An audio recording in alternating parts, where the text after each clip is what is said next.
ಇನ್ನು ಮುಂದೆ ನಿಮ್ಮ ನೆಚ್ಚಿನ ಧಾರಾವಾಹಿಗಳ ಫುಲ್ ಎಪಿಸೋಡ್ಗಳು ಸನ್ ನೆಕ್ಸ್ಟ್ ಆಪ್ನಲ್ಲಿ ಮಾತ್ರ.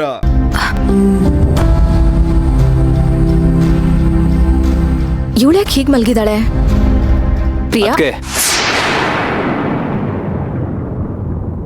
ಭಾವ, ಪ್ರಿಯನ್ಗೇನಾಯ್ತು? ಯಾಕೆ ಈ ತರ ಮಲ್ಕೊಂಡಿದ್ದಾಳೆ? ರಾತ್ರಿ ಏನೋ ಕೆಟ್ಟ ಕನ್ಸ್ ಬಿತ್ತಂತೆ ಅದಕ್ಕೆ.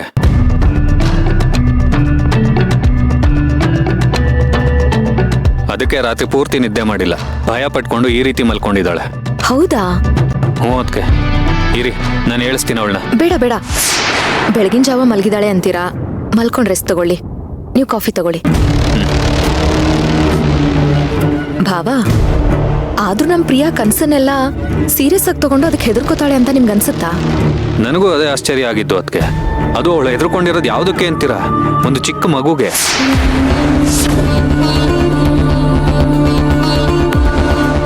ಏನು ಮಗುನಾ? ಹೌದು ಅದಕ್ಕೆ.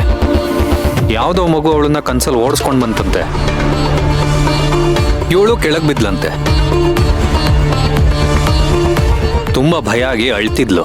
ಯಾಕೋ ಈ ಮನೆ ಮಗು ವಿಚಾರದಲ್ಲಿ ತುಂಬಾ ಅನ್ಲಕ್ಕಿ ಅಂತ ಅನ್ಸುತ್ತೆ. ಮಗು ವಿಷಯದಲ್ಲಿ ನನಗೂ ನೋವಾಯ್ತು, ಆಮೇಲೆ ಪೂಜನ್ಗೂ ನೋವಾಯ್ತು. ಕಡೆ ಪಕ್ಷ ಪ್ರಿಯನ್ ಬೀಳೋ ಕನ್ಸಲ್ಲಾದ್ರೂ ಏನಾದ್ರೂ ಒಂದು ಒಳ್ಳೆ ಸೂಚನೆ ಸಿಗುತ್ತೆ ಅಂತ ಅನ್ಕೊಂಡ್ರೆ ಅದು ಇಲ್ಲ. ಈ ಮನೆ ಮಗುಗೋಸ್ಕರ ಅದೆಷ್ಟು ಕಣ್ಣೀರಿಟ್ಟಿದ್ಯೋ ಆ ದೇವ್ರಿಗೆ ಪ್ರೀತಿ.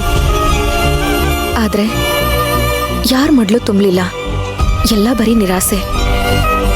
ಎಲ್ಲ ನಮ್ಮ ಹಣೆ ಬರಹ ಅಷ್ಟೇ. ಅದಕ್ಕೆ ಒಂದು ನಿಮಿಷ, ಯಾಕಷ್ಟೊಂದು ನಿರಾಸೆಯಾಗಿ ಮಾತಾಡ್ತಿದ್ದೀರಾ?